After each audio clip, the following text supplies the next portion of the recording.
Welcome to Basic Brewing Radio for Thursday, November 21st, 2013. I'm James Spencer. Here at Basic Brewing Radio, we're all about home brewing. This week, blending up a braggot. Steve Wilkes and I take the Franken braggot idea from our Halloween video podcast one step further and bottle up a braggot we designed by combining a finished beer and a finished honey beverage. If you're new to home brewing and would like to get into the hobby for the first time, check out our website, basicbrewing.com, where you can find archives of our audio and video podcasts and our DVDs to walk you through basic and more advanced brewing techniques. You can follow me on Twitter. I'm Basic Brewing, all one word. You can find me on Facebook at facebook.com/basicbrewing.james. We have our show page on Facebook as well, facebook.com/basicbrewing. We're on Google Plus as well. And thanks again to everybody clicking on the Amazon.com associate link on our basicbrewing.com site. You know how that works, especially during the holiday season, the busy holiday season. If you want to shop on Amazon, go to our website first, basicbrewing.com. Click on our Amazon ad on the right-hand side of the page. That will take you to Amazon, and then we will get a chunk of whatever you buy on Amazon, and won't cost you any extra. So a win-win all around. We greatly appreciate your support. We also have associate links for Brew Your Own magazine and the American Homebrewers Association on our site as well. You can find our Basic Brewing iPhone app on iTunes and our Android app on Amazon.com. We're on the BlackBerry podcast directory, and we're on the Stitcher app as well. And we're on the Windows phone directory too. Check out our Brewer's Logbook at basicbrewingshop.com. In the front of the book is a blank calendar that you can use to track your fermentations and plan your brews. And there is room in the back to log the details of up to 50 batches of beer. The new year is coming up. If you want to put a tip in our tip jar, some coinage in our guitar case, you can go to basicbrewing.com/support. Thanks to everybody who's done so already. Protect your precious beer with one of our growler bags. Check those out at basicbrewingshop.com. There's a new episode of Basic Brewing Video out there since the last episode of this podcast. In this week's video, Steve makes chili with a stepped-up version of my mole stout and whips up a couple side dishes to go along with it. It's a very, very tasty day. We'll show you how to brew the beer and make the food, of course. Quite a fun time. Now, here, I'm going to step up on my soapbox here. We got some feedback about the video episode after it was posted on YouTube. And the feedback was saying, if you put beans in chili, it's not chili, it's stew. This is according to the International Chili Society's rules. Beans and pasta in chili are strictly forbidden. The International Chili Society. I have two things to say about that. First of all, Steve didn't put any beans in the chili. And second, I'll put whatever I want in my dadgum chili pot or brew pot and call it what I want. So now we have a Reinheitsgebot for chili? If it governs pork chili, is it the Schweinheitsgebot? And third, if you post a message criticizing us for breaking chili rules, make sure you don't break the rules of grammar. Thank you. I do try to follow the rules of grammar, so there you go. And while I'm on my soapbox, there's this from Rich in Portland. And, you know, I love you, Rich, but here's what Rich has to say. My reason for writing is that I have a bone to pick with the episode's description. He wrote after the Graf episode the other day, with the episode's description of Graf as a beer brewed with any type of fruit juice. Graf is a fictional beverage that makes a fleeting appearance in one or two of the books in Stephen King's Dark Tower series. It's described as a dark, strong beer made from apples. This has been interpreted by many homebrewers / Stephen King fans as a stout or porter base mixed with apple juice with mild hop character and often a bit of smokiness. The setting of the Dark Tower series is essentially a post-apocalyptic world, so the more rustic the Graf, the better. I love you, man. I don't know you, but, you know, you're a home brewer, so you got to be a good guy. And I hope to go back to Portland one day, where I hope I will meet up with you, and I will buy you a pint for picking on you. But, man, we're debating over the rule guidelines of a fictional beer style plucked from the sketchy descriptions of a Stephen King book. So I say freedom for brewers. Brew what you want and call it what you want as long as it's tasty. You know, we home brewers don't have the TTB to answer to, or maybe I should say to which to answer. One of the reasons I'm a bit worked up is that we got even more feedback criticizing our definition of a braggot, which Steve and I will address in the interview this week. So, I feel better. No hard feelings meant, but I keep your rules away from my brew pot. We're home brewers, and we'll write the rules. We'll write our own dadgum rules. Unless you want to enter competitions, that's another thing, but there you go. There's no easy transition to this, but I'm taking next week off to stuff my face with delicious Thanksgiving treats and spend some time with my family. I'm probably going to nap on a couch or two. The end of the year is approaching, and that means brewing disasters. Send in your brewing disaster story to james@basicbrewing.com or just use the contact form on basicbrewing.com. Please don't forget to tell us where you're from. And Steve and I will read your brewing disaster on the show and give prizes to our favorites. And I don't know when we're going to record that show next month, so get them in soon so that we'll have plenty of time to get that together to work around the holidays. I already have a few brewing disaster stories stored away in my email inbox from earlier in the year, so it should be fun. And now, a quick word from this week's sponsor. You know that Basic Brewing Radio is one great way to stay in touch with all things home brewing. Another great way to learn about brewing better beer? Joining the American Homebrewers Association. More than 37,000 members rely on the AHA for great benefits like events, web resources, Zymergy magazine, and money-saving AHA member deals. As a not-for-profit organization, the AHA relies on members to support their work to promote, protect, and grow the homebrewing hobby. Whether you're an expert homebrewer or just getting started, visit homebrewersassociation.org to join today. Steve and I are members. You need to be too. Now, speaking of Steve, let's go to Steve's house, where he and I tasted and blended samples of beer and honey-based beverages to find a tasty braggot combination. Steve Wilkes, we are here at your domicile today. Yes, we are. Studio C? What is it? What do we call it? I don't know. I lose track. It seems like you come up with a different letter for every place we go to. So. Studio F. We need a wiki page just for that. That's right. So what do we got going on here? We have several vessels in front of us. Well, this morning I woke up. I have to give you a little backstory. So I woke up this morning and I decided I would bottle. And what I have to bottle today is I have two different pale ales. I'm not going to bottle both of them. And I have three meads. And I decided in a fit of insanity that I would blend one of the meads and one of the beers together and bottle it as a braggot. So this is building upon our video episode, our Franken Braggot episode, that the idea was born at this very table. That's right. Where we did live in person. We blended a beer and mead-based products to make a braggot, or what we called a braggot. Shall we get the flack out of the way? Let's do that. We got a little pushback from at least one listener who said, or viewer, who said that technically, it has to have more than 50% honey to be known as a braggot. And so, what say you, sir? Not true, Gruit Breath. You are wrong, Gruit Breath. Actually, molecularly, any blending of malted beverage, a.k.a. beer, and honey beverage, a.k.a. mead, whether it's brewed together or mixed later, is a braggot.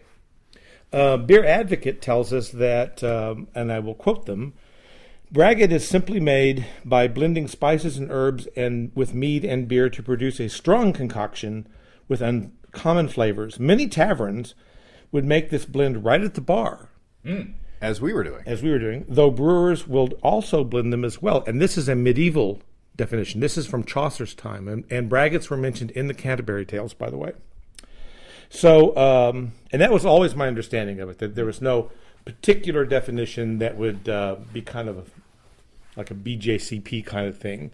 Though I can understand that when you're trying to categorize for contests, et cetera, that there would be a more formal definition that people might adopt. But historically, you got some mead, you got some beer, you pour them together, you got some braggot. And speaking of the BJCP, I have my little BJCP app here, and I thought somewhere in my mind I remembered that 50%, more than 50% thing too. But I don't know if that's an outdated definition, or if it's somewhere commercially or somewhere that we haven't found yet, although we haven't looked real hard. But here's what the BJCP says for category 26B, braggot. Under comments, it says, sometimes known as braggot. The fermentable sugars come from a balance of malt or malt extract and honey, although the specific balance is open to creative interpretation by brewers. There you go. See standard description for entrance requirements. So I guess maybe each homebrew competition might have different requirements. You know, another thought that comes to mind. I'm not done yet. Oh, sorry. Well, excuse. No, I won't do that. You'll have your chance. Entrance must specify carbonation level, strength, and sweetness. Entrance may specify honey varieties, yada, yada, yada. Where is this? A braggot is a standard mead made with both honey and malt, providing flavor and fermentable extract. Originally and alternatively, a mixture of mead and ale.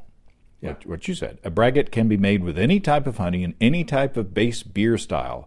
The malt component may be derived from grain or malt extracts. The beer may be hopped or not. If any other ingredients than honey and beer are contained in the braggot, it should be entered as an open category mead. So I guess they get a little picky there.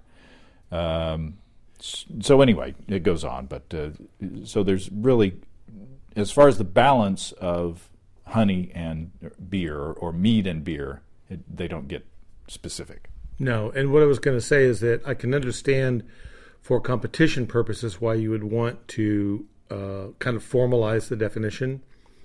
And I also wonder, and this just hit me, I wonder if for some kind of licensing or taxing purposes, not in this country, because in this country it doesn't appear to matter, but perhaps in some other European country, I don't know, there might be something that goes on with the actual definition of braggot. Maybe they take their braggots more seriously in Wales or Ireland. I don't know.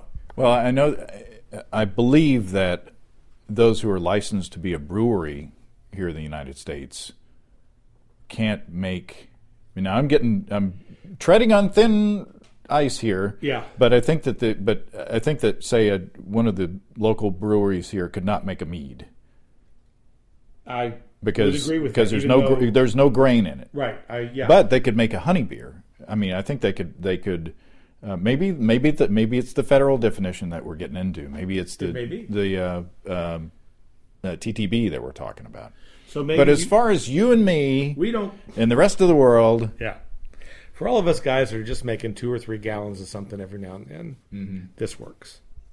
So anyway, So now we have lined ourselves up to get a barrage of email. I'm sure. Respectfully disagreeing with what we've said, which we welcome. Which is great. I mean, if there's something that, this isn't some scientific thing. I mean, so yeah, if there's something out there that we don't know about, then help us out.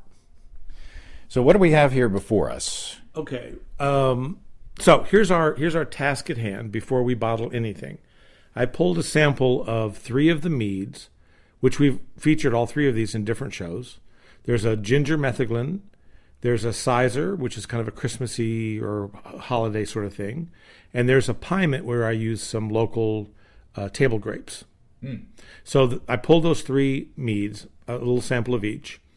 And I pulled a sample of each of these 2 IPAs that I have in the fermenter. They're both ready to be bottled. They're both about the same ABV, actually. One's about 6.5, and the other one's about 5.8, something like that.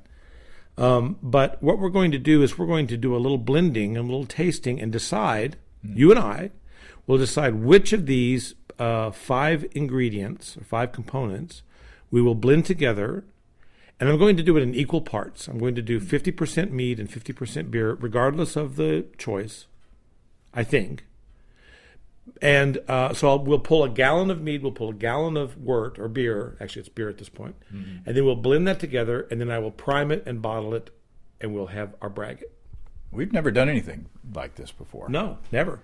I mean, we've done braggots, or you've done mostly braggots in the past, but it's always been the ingredient. You've always added the honey to the brew pot, right? Or added the ingredients have been combined before the fermenter. So this is the other day when we did it on the show. That was the first time we had introduced the concept of making a braggot kind of on the fly, blending fermented products together.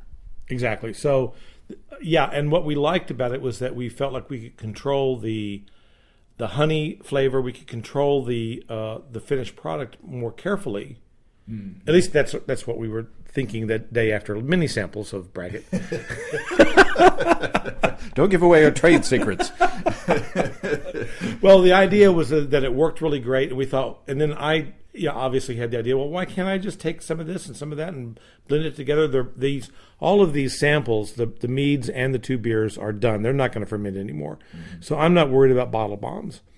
So I'm going to blend something together today and bottle it up. In about a month, we're going to try it and see what we got. Are you going to prime it? Yes, I'm going to prime it. Mm. Yes. So it'll be a carbonated braggot. Which again may step on some toes. I don't know. No. That should be fine. Well, cool. I think that's a good idea. You've got everything sanitized in the other room. We've got these glasses here in front of us, and we just got to make a decision of what we're going to do, and I'll videotape. No, I won't. There's no tape in that camera. I will I will shoot video. I will SD card this. Since we're naming, you can't say filming because there's no film, and now you can't say taping because there's no tape. Right. So yeah, I'm going to sketch it in charcoal.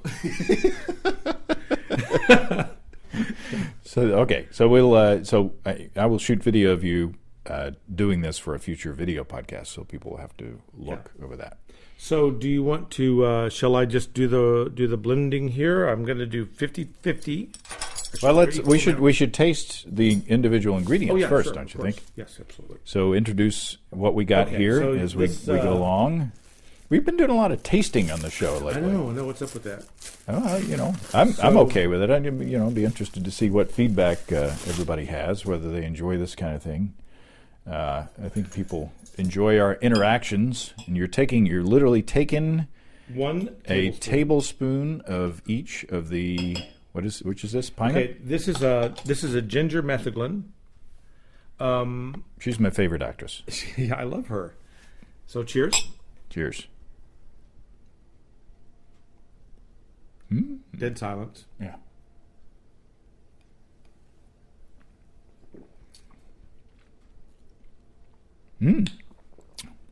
Gingery. Yep. Metheglin. It's not so sweet. No, these are all quite dry, actually. Mm-hmm. I get the ginger in it. There's some residual sugar in it, though. Mm-hmm. I mean, it's not like a really flinty white wine, but it's very light. It's to my palate, it's very clean. Mm-hmm. I don't get any kind of that rubber band stuff that you get sometimes, and it's not hot. No, it's very. It's kind of a simple flavor. It is. Mm-hmm. It is a bit sweet, and then there's ginger. I mean, it's very straightforward. Yes, and it was meant to be. Yeah. So there's not. Yeah, uncomplicated. It's an uncomplicated little piece of heaven. Okay, so suburb of heaven. A suburb of heaven. So the next thing we're going to try is a little of this holiday sizer, and I'm curious to see what we think of it. I hope I pulled enough samples. Big enough samples. We may have to resample. So this is a holiday sizer. I feel like holiday, and a sizer is apple cider and honey brewed or fermented together. So it is a mead, but rather than using water, you're using apple cider. And I got a question today on while you taste, I'll say the question, and then while you answer, I'll taste. But I got a question today about heating the honey and pasteurizing the honey. And they said it's not necessary because of XYZ.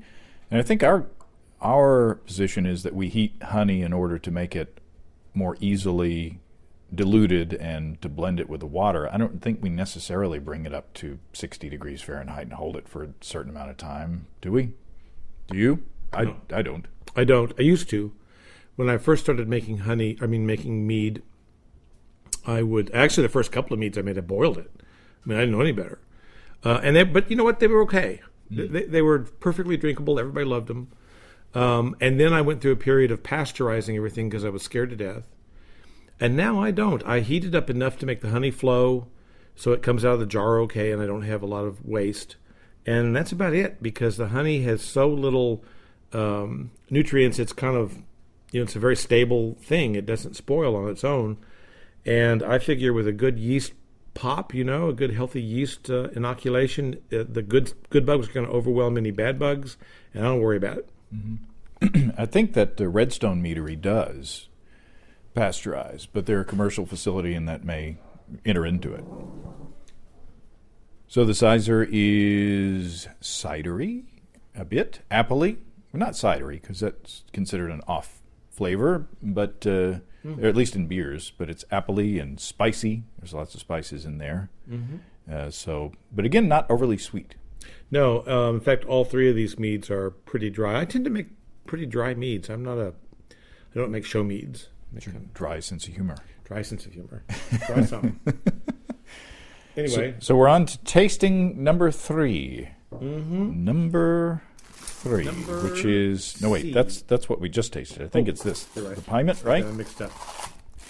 That's scary. That's the problem with the same glass. So this is a Piment, and it's a mead that I made this summer when the local grapes were in. I did not use wine grapes. I used a grape called Mars something or other that was developed by the University of Arkansas. Marzipan. And just made a gallon of it. So I just pulled a sample for us to see. Cheers. Cheers. That has the strongest aroma of any so far. Mm-hmm.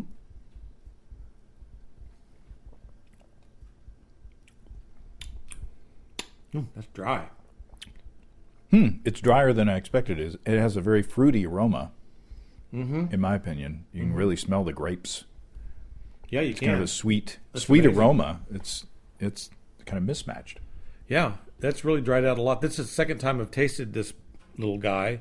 The first time it was quite sweet. It still had quite a lot of sugar left in it. And this time it's really dry. That's really surprising to me. I'm probably not going to use this as my blender because there's only a gallon of it in the universe, and so I kind of don't want to mess with it. But wow, that's surprising. So of the first two, then, which we have the metheglin, the ginger metheglin, and then we had the sizer. Which do you prefer? I don't know if prefer is the right word. I really like that metheglin. I think it's a little further down the road, I guess. I'll put it that way. Meaning that the flavors seem to be really clear to me. They're just crystal clear.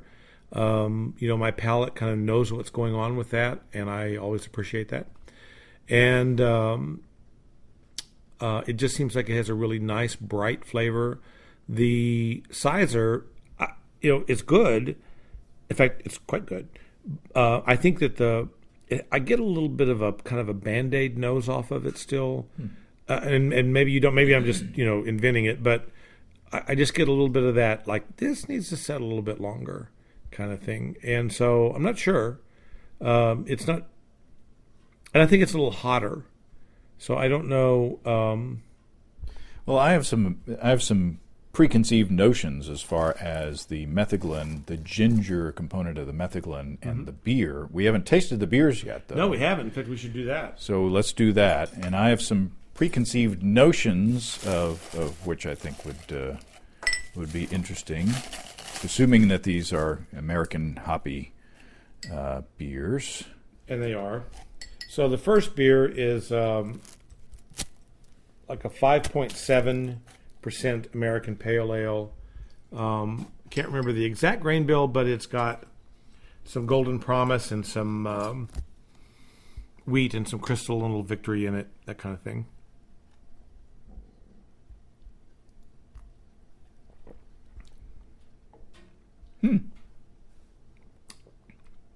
It's kind of biscuity. Mm-hmm. There's quite a bit of Victory in it, as I recall. And there might even be a little bit of rye in it.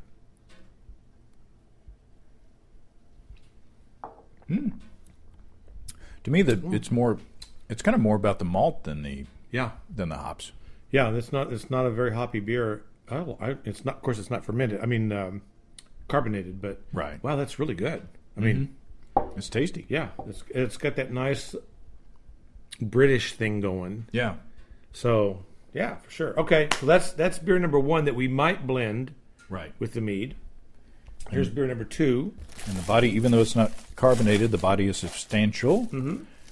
So it would stand up to being blended with a dry mead. And that's kind of what I'm looking for here, is which of these two beers will stand up to the mead better.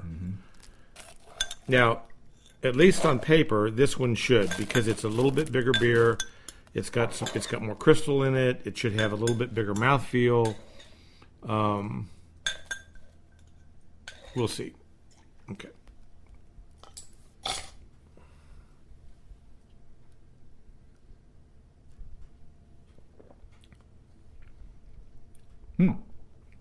This one is brighter. Yes, it is. It's got a little bit more of a hop component, though it's still not a particularly hoppy beer. It's not quite as biscuity or grainy as the other beer. I think style-wise, it really falls as like an ESB. It's interesting. Yeah, it's more hoppy. I say, it's just a little bit more brighter. A little bit more brighter. I went to college. That's an Arkansas education for you. Ooh, big. Okay. So what are you thinking? I mean, we got two ways to go. I would think that the metheglin, that the ginger in the metheglin would add some brightness and kind of thin out the body a bit. Yeah. So my thought, and maybe you can sway me the other way, my thought was to pair maybe the metheglin over the sizer with the first beer, which was kind of darker, because I think the second one has a bit of brightness already. Okay. I can go with that. You think? Yeah.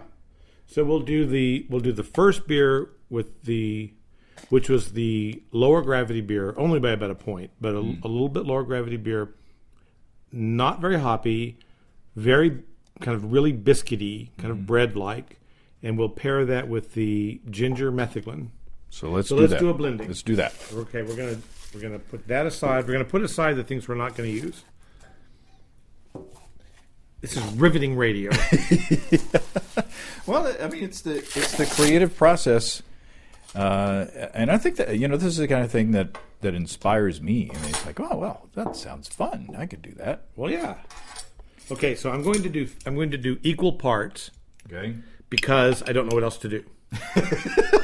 I mean, it's like, where do you start? Yeah. So I'm going to start with 50% of each. Okay. Okay. So we'll do a tablespoon of mead and a tablespoon of beer. And these are blended.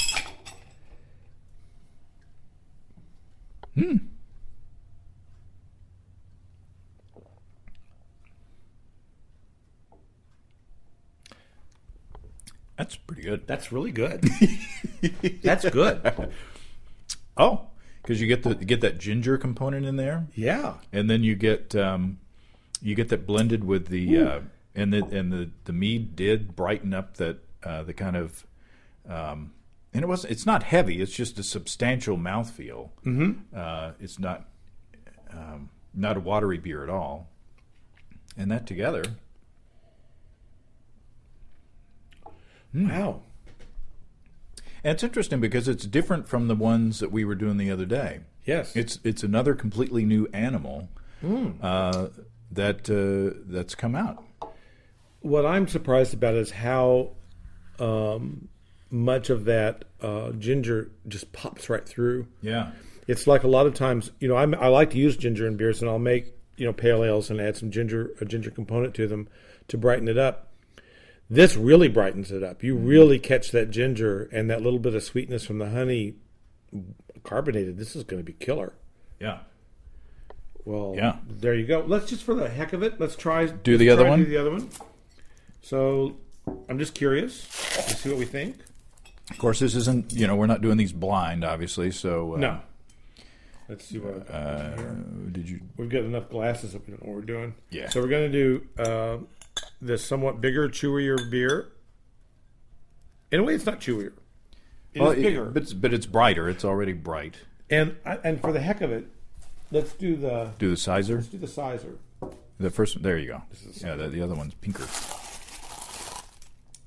I'm just really curious to see what we think about it. Because... Oh! Be like the outtake the other day where you nearly cleared the table. This is the combo that I originally thought I would do. Smells good. It's a lot heavier. I mean, the bouquet is a lot heavier. Huh. Oh, I don't like that. But talk about why. I mean, explore your feelings, Steve. Why don't you like beer? It has there's an unpleasant harshness to it. The sizer, in this case, I'm getting those spices, and they're not pleasant. At least that's what my initial take is. It's kind of weird. The other one was light and bright and happy.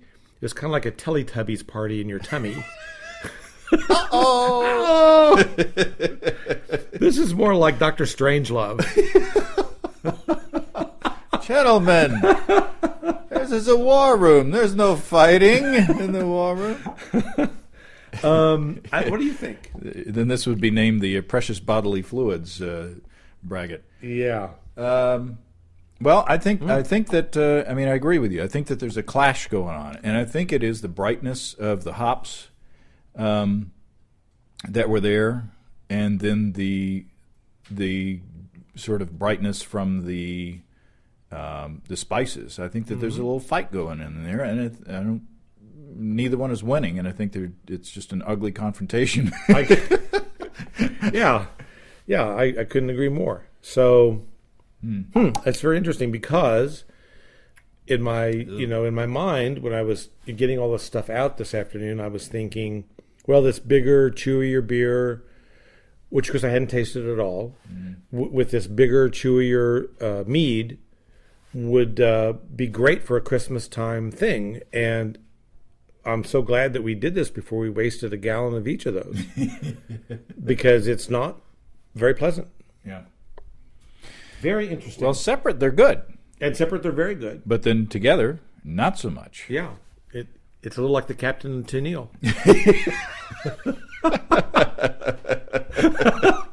Oh, wait. I was thinking of Sonny and Cher. But, we're showing our age again. Turner and Hooch. Yeah, well, there you go. So there you go. So we'll go with the Metheglin and the first beer, the smaller beer. APA or it's more of a British. It's really a British style beer, yeah. With the Golden Promise. Yeah, and I actually my problem is I don't have my logbook handy. Because it's at work, and so I can't remember the exact grain bill or hop bill on it. But I can tell you that it really is a British. I think I almost always use Maris Otter just because I do. And so I'm sure it's got a lot of Maris Otter in it. It's the primary grain. And I'm almost certain I used EKG all the way through it as I think about it. I will confirm that at a later date. That doesn't sound very American at all. No, it doesn't. But it was brewed in America. Oh, there you go. Therefore, it's American. Yeah. And if your house was owned by the Belgians, it would be even more representative of what's becoming of American brewers today. Yeah. A joke stolen from the headlines. So what did we learn from this? We learned that actually doing a tasting of each ingredient and then doing a combination of those ingredients may turn out to be different from what you are considering. Yep, I'd say that's exactly right. That be careful what you wish for, because you might get it or you might not get it. I'm also surprised at how little we needed. So our taste tests were only a tablespoon of each of the things that we tasted. We didn't have to pour a pint of each one to figure it out. It was very evident with a small amount. So you can be frugal with it. Yeah. And I'm encouraged by the result that we liked. I think it'll be really good. And I've learned something new about blending. And now we're about to go into a groundbreaking activity that we haven't done before, and that is blending and then bottling. Yeah. Right? I don't think we've done beer or anything. Never. Blending two batches together and then bottling them. Right. And then priming them as well. Yeah. So. And I'll prime it with honey. So what we'll do is a gallon of the metheglin and a gallon of the beer. We'll blend that together. I'll prime that with so if I use a half a cup of honey for a 5-gallon batch, I'll use less than a quarter of a cup, about a third of a cup. We'll figure it out. You'll do the math. Third of a cup is more than half for a quarter of a cup. More than a quarter. Sorry, that's why I say we'll do the math. Maybe we should have done that before we sampled the tablespoons of at any rate, beers. We'll prime it to the appropriate amount so that we don't get a bottle bomb. And then in about a month we'll come back and see what they taste like. There you go. So stay tuned, everybody. And thanks, Steve. You're welcome, James. Well, thanks again to Steve. I look forward to tasting the final product. I think he's already sneaked a little taste. He says it's good. I know that it is. I've restrained myself. I don't know how much longer I can wait, though. Remember, we're taking next week off for Thanksgiving, but we'll be back in December for more tasty stuff. I hope you have a great Thanksgiving. And if you're outside the United States and don't celebrate Thanksgiving, treat yourself anyway. Eat lots of food, argue with your family, and watch some sports. Take a nap on the couch. Don't forget to send us your brewing disaster stories. You can send them along with any questions, show suggestions, or whatever you want to say. If you want to rant about my rant about staying in style guidelines, send those all to james@basicbrewing.com, or fill out the contact form on basicbrewing.com. And please don't forget to tell us where you're from. Our Basic Brewing growler bags are available in our shop. Protect your precious homebrew and craft beer as you take it from place to place. Check out our support link where you can throw a couple of bucks into the tip jar by subscribing financially to our podcast. Be sure to check out our DVDs, Extract Brewing and Partial Mashing, Stepping into All Grain, Low-Tech Lagering, Decoction Mashing, and Introduction to Wine Kits. You can find them all on our site, and they're on sale for the Christmas season, or the holiday season. We've got even cheaper combo deals to save you a few bucks if you want to buy more than one DVD at a time, and you can check out our shirts in the store, too. Tell Santa! Our brewers' logbooks are on the store, too. Keep track of up to 50 batches of beer. You can see a listing of the fine folks across the country who sell our DVDs on basicbrewing.com, and if there isn't a vendor in your area, you can order them online in our online shop at basicbrewingshop.com. Thanks to everybody who's continued to click on our Amazon.com link. We appreciate the support there. Our featured products this week that were purchased through the link are Electrified 003-1000857-01 replacement lamp with housing for Christie digital projectors. 2 of those. And Art Bin Yard Drum, 12 inches round by 12 3/4 inches high. Periwinkle. I picked that one just because I wanted to say periwinkle. Thanks again, everybody.